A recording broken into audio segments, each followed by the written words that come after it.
Buongiorno a tutti, grazie ad ALA per questa iniziativa che vuole portare l'attenzione pubblica sulla figura dell'architetto e sul ruolo che potremmo avere nella ricostruzione del paese. Ci è stato chiesto come vediamo e cosa prevediamo per il dopo, quando tutto questo sarà finito, cioè come sarà la nostra professione, come saranno le città, il design sarà ancora uguale, i parchi, il modo di vivere, i rapporti con le persone, con gli amici, tutto ricomincerà come se nulla fosse accaduto? Credo che sia un po' difficile dirlo e fare un pronostico attendibile.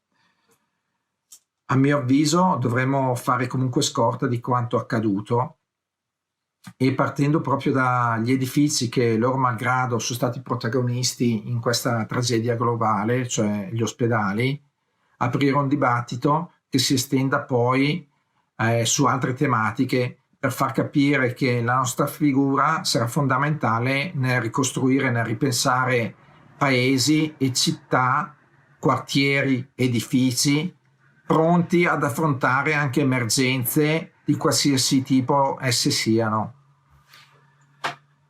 Noi arriviamo già da un periodo di crisi profonda, ancora prima del coronavirus. Molti di noi, molti di voi sicuramente adesso staranno annuendo con la testa, ma personalmente tendo a vedere sempre il bicchiere mezzo pieno. Nonostante le difficoltà, noi dobbiamo anche farci portatori di un'energia positiva e sana che deve dare forza al paese, aiutare la ricostruzione, proprio come il dopoguerra. Noi siamo architetti e possiamo dare il nostro contributo. Partendo da questo, il metro di distanza, noi lo sapremo tenere benissimo. Quindi forza, positività e incrociamo le dita.